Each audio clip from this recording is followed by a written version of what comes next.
Hello and welcome to H-Karts, coming to you about 4.5 months late. University kind of took over. But nevertheless, here is the final episode of the 2018 Retrospective. It took place at the Clay Pigeon Raceway, a circuit located somewhere between Yeovil, Dorchester and Narnia. Seriously, the drive there took about 6 hours, but at least Huddersfield had 3 days of action to look forward to rather than the usual 2. First out for race 1 was B Team's Jack Linus, a driver who was getting rather f***ed off at being spun round on the first lap, as were the marshals. From 9th on the grid, he remained in that very position at the start, which was more than could be said for championship contenders Loughborough A. Lap 2 saw the racing Linus lose a couple of positions after battling with Oxford Brookes A and Sheffield A, but he became a lot more comfortable once the track became fully dry, and as a result, he started to make his way back up the order. His charge seemed to have an adverse effect on the camera. At the front, one of the cones wanted a friend to travel with, but Oxford Brookes A were having none of it. Meanwhile, Linus had worked his way up to a solid 7th, not too far behind Sheffield A and Birmingham A, and he would remain there until the end, having set the second fastest lap in the process. Intermediately speaking, he finished 3rd. The overall top 3 were Warwick A, Liverpool A and Newcastle A, a result which Coventry A politely applauded. Due to a pretty catastrophic technical problem involving a dodgy network, Race 2's footage looked a bit like this. Which was a bit of a shame as it featured both Alex Gunn and Aaron Walsh at the wheel of their respective teams. Even more of a shame was the fact that both had superb races. Gunn finished 2nd behind Coventry A, while Walsh also took 2nd, in intermediates, just behind Bath A. The third race of the day saw just the A team out on track with Joseph Jakes at the wheel. And on foot. Remember Buckmore Park? Once he got his warm-up spin out of his system, he rejoined to start P3 in his race. He had a good start to move up to 2nd behind Oxford Brookes A's Gareth Haynes, while further back there were a number of spins, including this neat bit of parking from Nottingham B. Right from the end of the first lap, Jakes was eager to snatch first place off of Haynes. He didn't quite manage it going into the second corner, but a good exit off of the long right did the job nicely and Shaky Jakes moved into the lead. From a Huddersfield perspective, we were hoping he would just pull away and take an easy win, but instead, from a neutral perspective, we got an absolutely epic battle between the two drivers. This elbows out overtake from Haynes was only the start of lap 3. The next few laps were spent working together in order to have enough of a buffer over 3rd place before resuming their dogfight. Coming out of turn 2, Jakes did a Haynes and elbowed his way back into the lead, before Haynes retook the initiative at the horseshoe, before Jakes got the lead back on the next lap just before the yellow flag zone, before Haynes capitalised on a mistake from Jakes to resume the lead once again.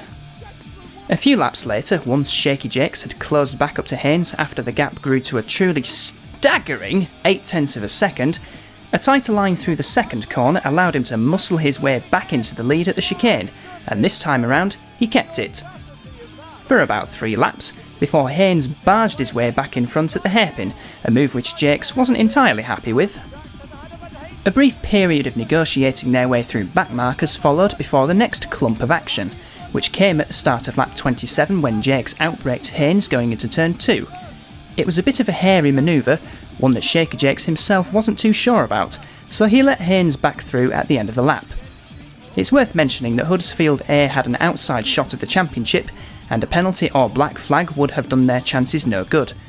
But a win would have the opposite effect, and with 4 minutes to go, Jakes found a new place to take the lead, the hairpin, and he just about held onto it as they rounded the horseshoe. But anyone thinking, that's it, will be sorely misinformed, as 2 laps later, Haynes tried to mirror Jakes' manoeuvre, but went too deep and resumed back in 2nd place. Then 2 laps later, Haynes did a Jakes by taking a tighter line at the second corner and retaking the lead. Now, let me shut my mouth and let's enjoy the final 2 laps. Side by side as they cross the line, it's a hair's breadth between them on the inside of 2. Jakes takes the lead back, Haynes is going to try and get it back into the S's, and he does! The cut back off of turn 2. This is superb racing here at Clay Pigeon. This potentially is for the round and potentially is for this championship. This is amazing. Good drive off the corner from Joseph Jakes. There's not going to be anything around the outside, but he gets good cut back, but has the gap closed by Haynes. There's one more lap to go. This is absolutely sensational. This is by far the best race of the year. The leaders will see last lap. Can Gareth Haynes hold off Joseph Jacks? Can Haynes has run deep. He's run very deep. Jacks going to get the cutback? No, he's not. How on earth did Gareth Haynes save that? But he's wiggling off the straight. They're side by side again, going down into the hairpin. Can Jacks go round the outside? No. Can he cut it back on the inside? I cannot believe this. There's 3 corners to go. Can Oxford Brooks A hold on? He's run wide again. He's run wide. Around the outside. I cannot believe this. They're going to go to the line. It's going to be a drag race to the line. I think Brooks are going to take it. They're side by side. This is unbelievable. And Brooks A win it. Brooks A win it in the most unbelievable race I have seen in my life. That was awesome. Awesome racing indeed, as Joseph Jacks just missed out on victory, but even he must have enjoyed one of the best ever scraps in motorsport. Oh yeah, like there's action all the time, every lap. I don't think we were like more than 2 karts lengths away from each other, so it was, yeah, really good racing, but like I said, absolutely gutted that I didn't get the win. But once again it was just the A team out on track for race 4. This time it was Stephen Letts, who very nearly binned it during the warm-up laps. There's Coventry B doing it properly. Lichfield's Lieutenant was starting this race from 33rd, which meant another probable hard slog amongst the traffic. The start saw a generous sprinkling of mayhem at the second corner, and at the chicane, and at the hairpin, but it was clean enough to continue. More chaos was on order for lap 2 as Nottingham Trent A had a rough moment on the curbs, and then a spin for Exeter A resulted in a head-on collision, which Letts just about managed to avoid. This left him in 19th, but he was on a mission for a much higher position. At the start of the 8th lap, he was already up to 12th, and by the start of the next lap, he made a move on Warwick A for 8th place. A couple of laps later, Letts muscled his way up to 7th past Bristol A. Make it 6th on lap 14. For a while, Letts had been following Loughborough A, but then he made a move on Tom Thickpenny, who himself had picked up a 5-place penalty for changing karts during the warm-up laps, only for the organisers to deem it raceable. Oh, and Letts overtook Manchester Metropolitan A a few corners later. And then Northumbria A at the end of the lap, and then Leeds C on the next lap at the Horseshoe. So from 33rd on the grid, it took less than half the race for Letts to move up to 2nd place. At this point, Southampton A was some 9 seconds up the road, but crucially for them, Letts could only match their lap times. What's more, Loughborough A weren't quite finished with Lichfield's Lieutenant, as they did battle for 2nd place on the road. What's even more, Letts pushed it just a bit too hard as he picked up a 10-second penalty for exceeding track limits. Letts eventually finished 3rd on the road behind Southampton A and Loughborough A, but in the least complicated way possible, he moved up to 2nd once Loughborough's penalty was applied, then dropped down to 4th once his own penalty was applied, but then moved back up to 3rd after Sheffield A were disqualified for being underweight. So in effect, Letts was 3rd. Still, gaining 30 places during the race was pretty good going.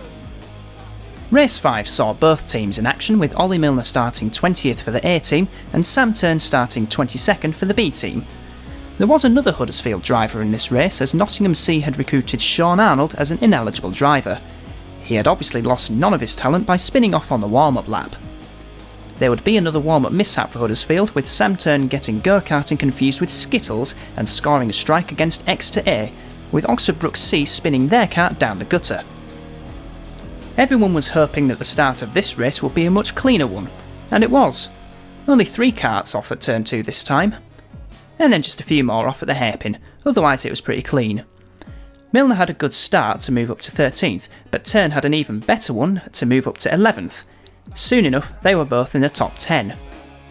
The early laps were played out in a very aggressive fashion with spins and contact aplenty, and on lap 11 there was a rather violent accident at the end of the chicane, which resulted in a broken leg for Southampton A's Zach Nixon. Thankfully, he would make a full recovery. Another collision at the hairpin followed before the red flags came out. After around 10 minutes of cooling down, the race will be restarted with 10 minutes left to run, and it restarted fairly quickly as well, which caught a few drivers out, one of which wasn't Sam Turn, who after running 10th before the red flag, somehow managed to find himself in 5th, 3 places ahead of Ollie Milner. This became 4th when race leader Leeds C spun themselves out of contention at the second corner. The turntable was hungry for more as he hunted down UWTSD Swansea for 3rd place and went for the pounce on lap 18.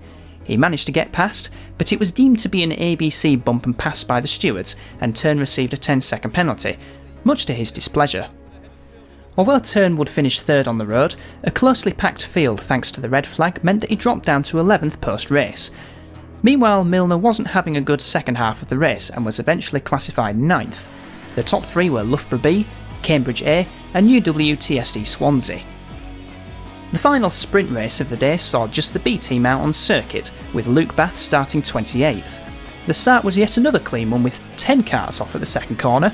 In fact, it was so clean, the false start flags came out and they had another chance to create some more mayhem. Start number 2, and turn 2 showed an 80% improvement with only 2 karts spinning round. Fear not, as the chicane made up for those dwindling numbers. Bath had a decent start to move up to 21st and continued to progress through the field, running as high as 17th, but then it went wrong at the start of lap 8 after a collision with Yorkshire rivals Leeds Beckett A. The Bath bomb rejoined down in 31st place, having lost a heap of time. He eventually finished 29th, having picked up an ABC penalty along the way.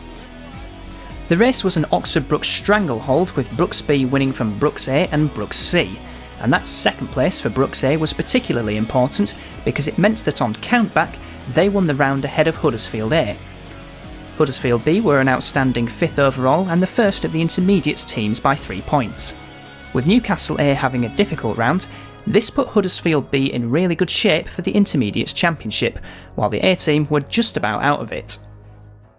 On to the triumvirate of endurance races, and the A team were out first and starting 31st on the grid with Stephen Letts at the helm. Normally at the start, when an incident occurs, the involving drivers head to the outside, but Warwick A and Brighton chose to flagrantly ignore convention.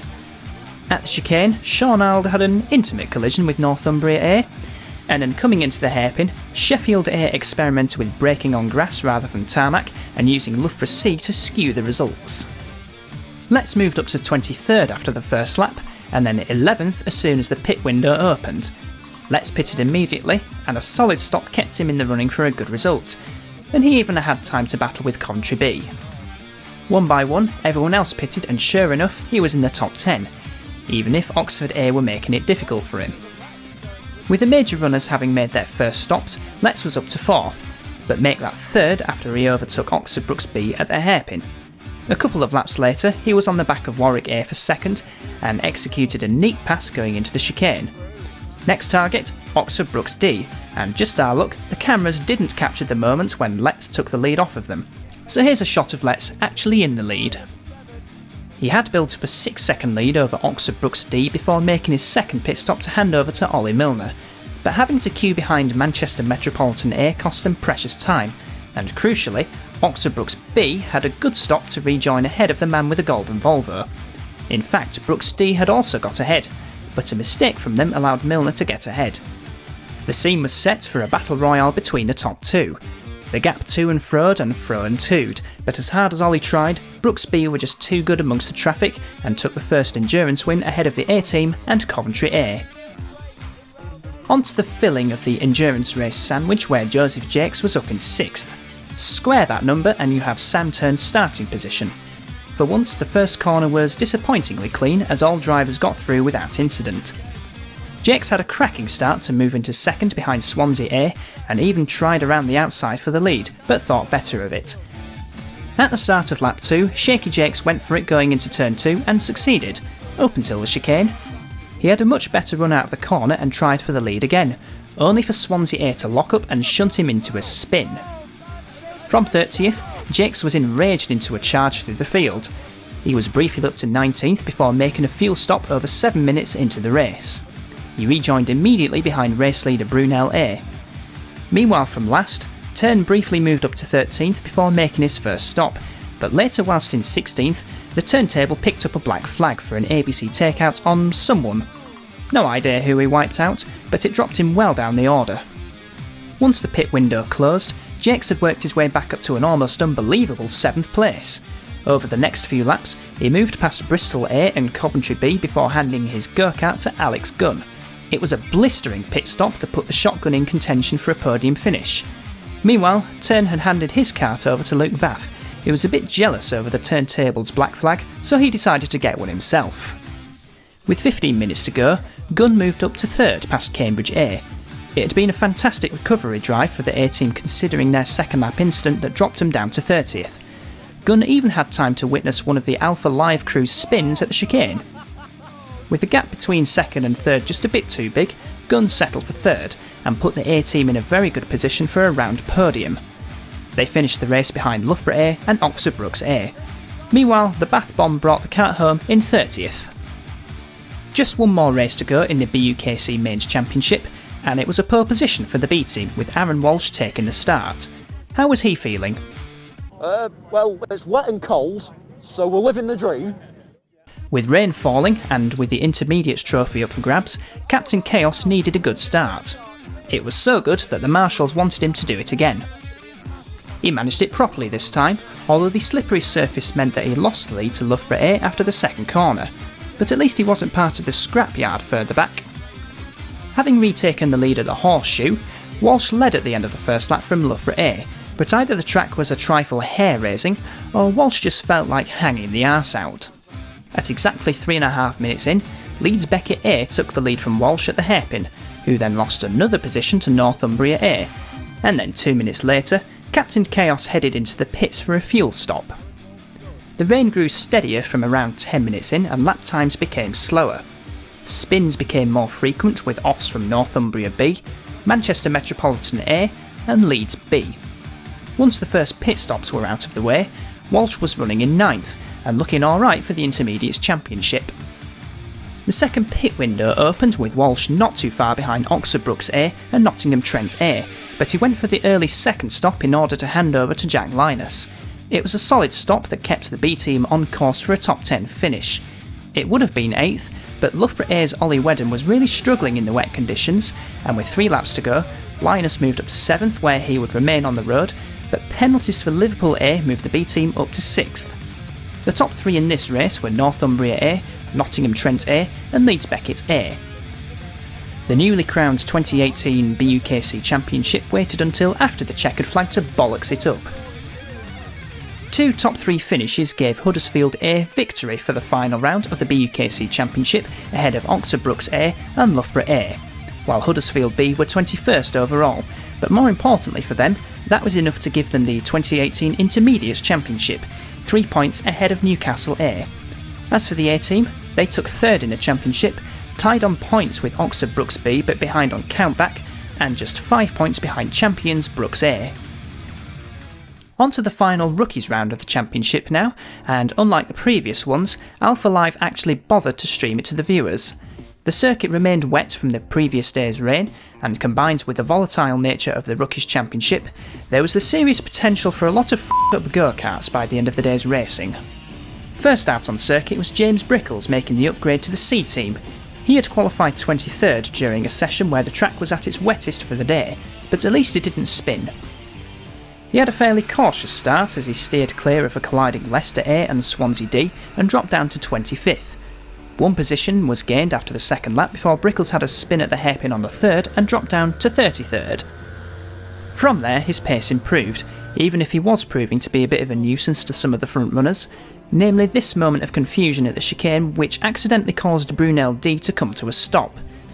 Even so, the choker made his way back up to 21st and threatening to challenge Kingston B for 20th as he started his final lap. But he's not called the choker for nothing. He was eventually classified 26th. Both the C and the D teams were out, but only the C team was eligible, so let's concentrate more on Jack Hodges, who had qualified 2nd on the grid, but first out of the drivers eligible for points. The BUKC can be complicated sometimes. How was the jackhammer feeling? I reckon I've got a good chance going into the first corner. It's just staying out on the first lap and not going off. Which is what definitely happened last time at Hooton Park. For whatever reason, Hodges' voice was causing the camera to overload. He had a good start to take the lead from Uni of Life A around the outside of turn 2 before Edge Hill snuck past the pair of them. Not happy with that, Hodges decided to try and shunt them off at the hairpin with much success. The marshals were impressed enough to give him a black flag, which dropped Hodges down to 32nd. Having recovered up to 22nd, he went for a spin at the start of lap 10, and then another at the start of lap 11. This prompted Aaron Walsh to take action. Like Brickles before him, Hodges finished 26th, although the high number of ineligible drivers meant that he had secured points for 13th place. Race 3 featured an ineligible D team, although it was Sean Arnold at the wheel, so I suppose he can have some airtime. He finished 5th, so on to race 4, which featured yet another ineligible driver for the D team. So on to race 5, which featured not one, but 2 eligible drivers for Huddersfield. C team's John Brown starting 21st, and D team's Liam Draper starting 26th. The start of the race dished up its usual clay pigeon chaos, with many drivers taking to the runoff rather than the actual circuit. Brown moved up to 20th, but Draper didn't have such a good start as he dropped to 32nd. Brown was making good progress in the early laps and was up to 15th before Sheffield Hallam A did something about it. It was unseen by the cameras, but the word from the Huddersfield camp was that he was taken out at the hairpin. Down to 28th he went, which meant yet another potential recovery drive, just like at Buckmore and Hooton. Meanwhile, Liam Draper fancied a smash into the tyre barriers at the hairpin. He got going again and had a bit more airtime as the race leader came up to lap him. Shortly afterwards, a three-way collision resulted in another big off, this time at Billy's blind. He would finish his race in the pits thanks to a buggered bumper. As for Brown, his recovery drive had brought him back up the order, which pleased him so much that he decided to show off his kart control at turn 2. He eventually finished 15th. Just the C team were out for the final rookies race of the season, with Gary F. Mangan starting 25th on a circuit that was now developing a dry line. The start was less chaotic than normal aside from Edinburgh A and Brunel B facing the wrong way at turn 2, but Mangan avoided that without any problems and was up to 23rd. That's Cardiff C making up their own version of Clay Pigeon. Mangan hovered on the fringes of the top 20 for the early part of the race, but he was getting a bit frisky with other competitors. He noticed a particular driver dressed up as a green bunny, which for the Liverpudlian lunger was a target. Mission accomplished. The resulting black flag was more than worth it. He wasn't finished yet either, as he kept up his aggressive approach behind the wheel to the amusement of the Huddersfield camp, even if he finished down in 28th. After 6 races of absolute carnage, Huddersfield C ended up 21st overall, with John Brown's 15th being their best result, while thanks to having just one eligible driver at their disposal, Huddersfield D were down in 45th out of 54 sort of teams. There were a lot of ineligible drivers out there. The championship was dominated by Strathclyde A, with the rest of the top 3 being Surrey A and Edinburgh A. Huddersfield C was 6th, while Huddersfield D were 34th. And that is the end of the 2018 retrospective, except that it isn't, because many Huddersfield drivers were taking part in the Individual Drivers' Championship, and in all categories as well. Gives me more work to do, I suppose. Let's start off with the graduates class. The first Huddersfield driver out on track was the number 46 of Sean Arnold for the second heat. He started 14th on the grid on a circuit that was now completely dry. Whether it was the pressure of the occasion, everybody made it safely round the first corner. That wasn't normal. Arnie started well as he moved up to 7th in the early stages, so he decided to balance it out with an ABC penalty. Even so, his speed was clearly there as he chased down the battle for 3rd, and with just under 4 minutes to go, he overtook Fabio Minchella for 4th.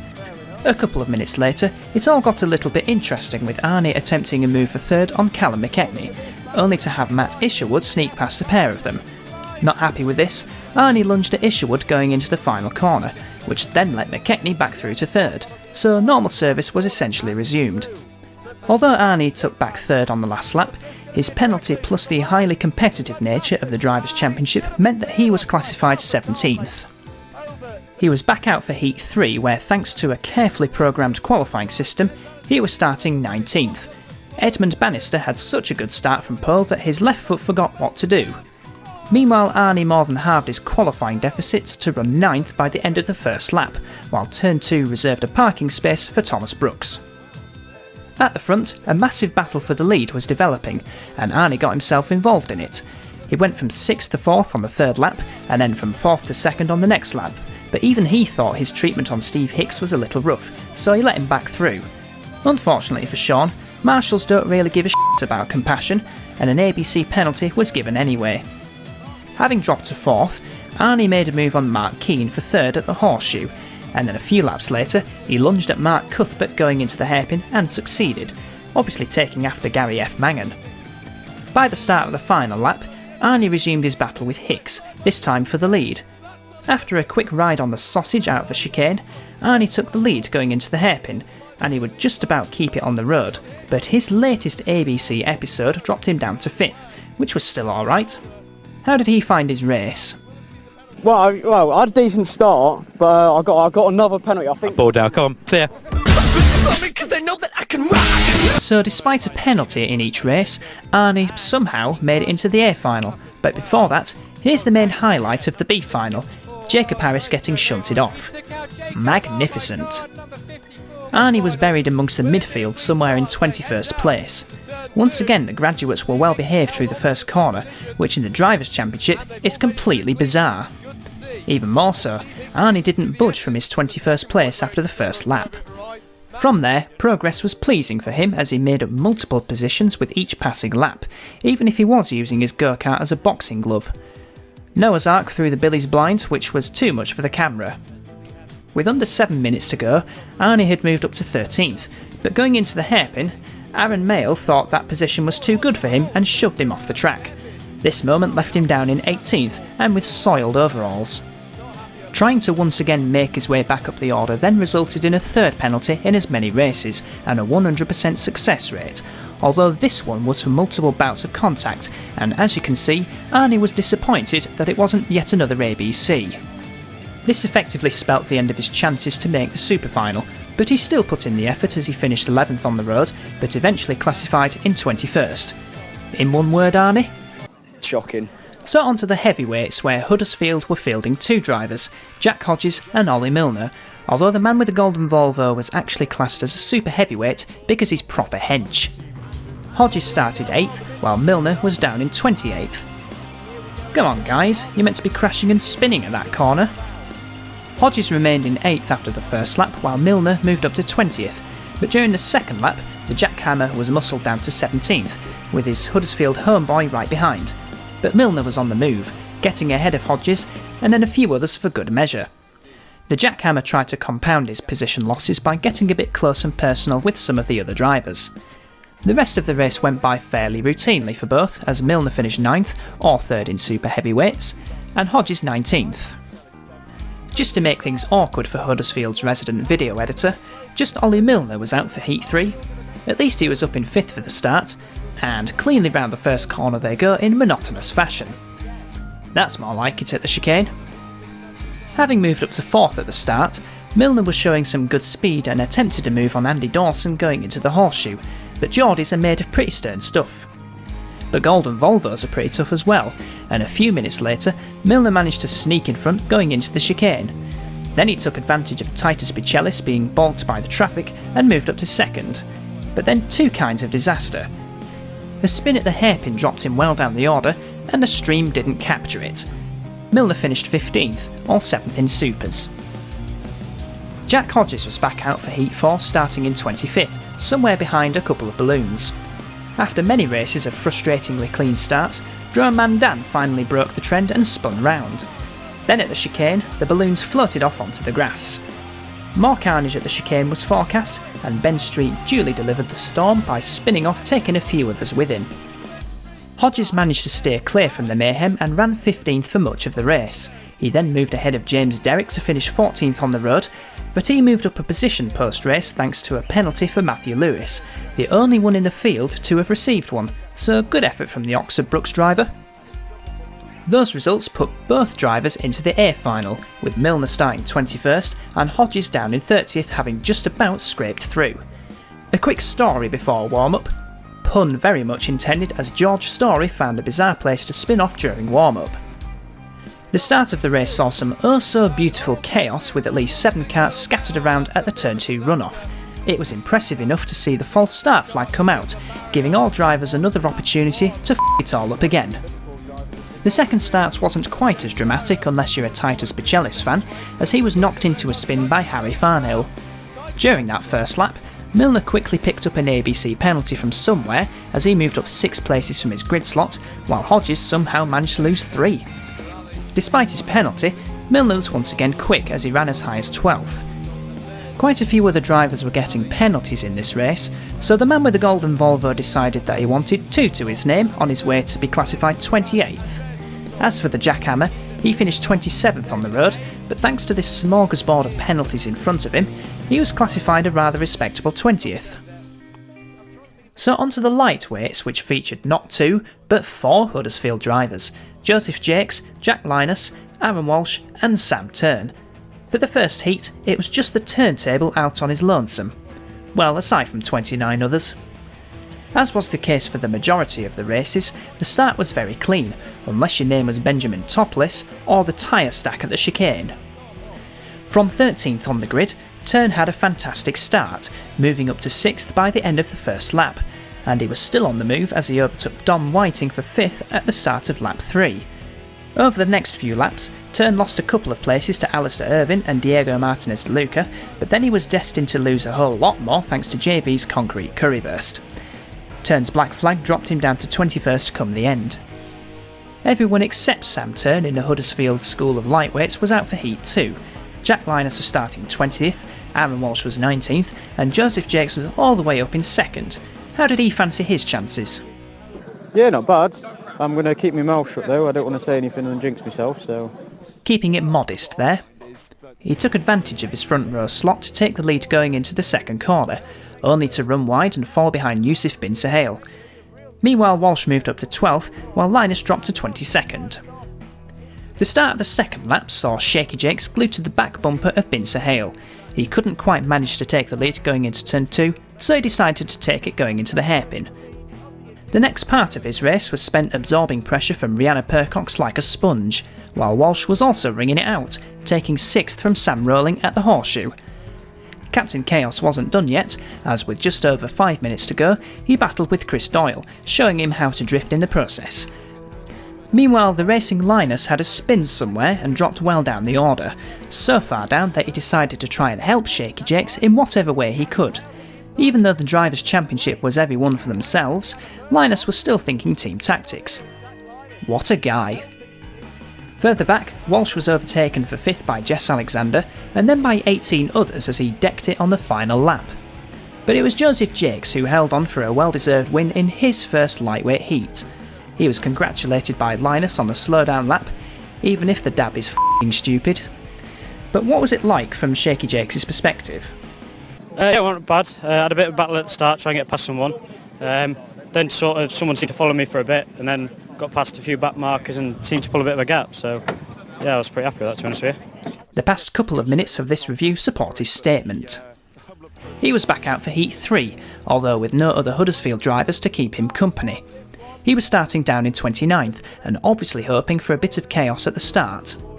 It didn't quite happen, which meant that Jakes actually had some work to do, but work he did as he gained 10 places at the start, followed by 3 more on the second lap, and then 4 more on the third lap thanks to this tyre splattering incident at the chicane.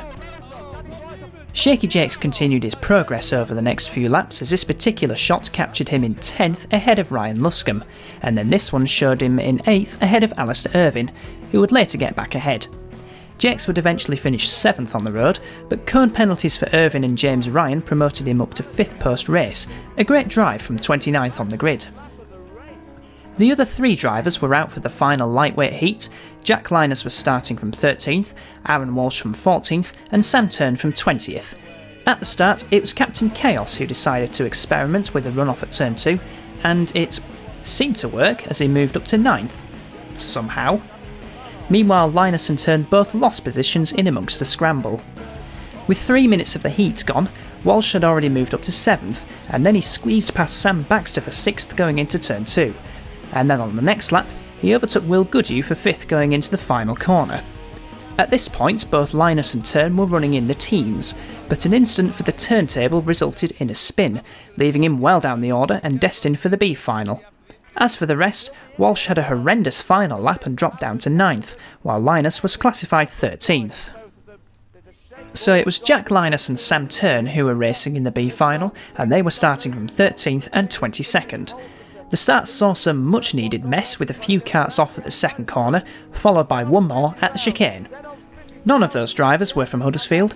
In fact, Linus was up to 10th, while Tern was up to 16th. In the early laps, both drivers made up a couple more positions each to run 8th and 14th, and they weren't finished either, as they moved up another position each on the 6th lap. But while the turntable was destined to remain in 13th, Linus found himself under attack from a bunch of feisty drivers, and receiving an ABC penalty for good measure. He would eventually be classified 15th.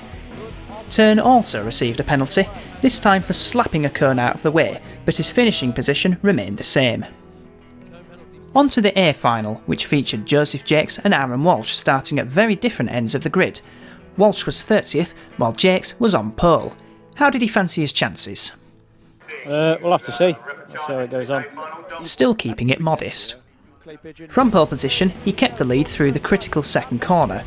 More than that, a battle for second developed at the hairpin which allowed Shaky Jakes to eke out a bit of a lead. Meanwhile, Walsh had dropped down to 31st. In the early stages, the battle for second was hotting up as Jess Alexander made a move on Sam Cobb going into the hairpin, before Rihanna Percox joined in and took the pair of them. All this squabbling gave Jakes a rather healthy buffer.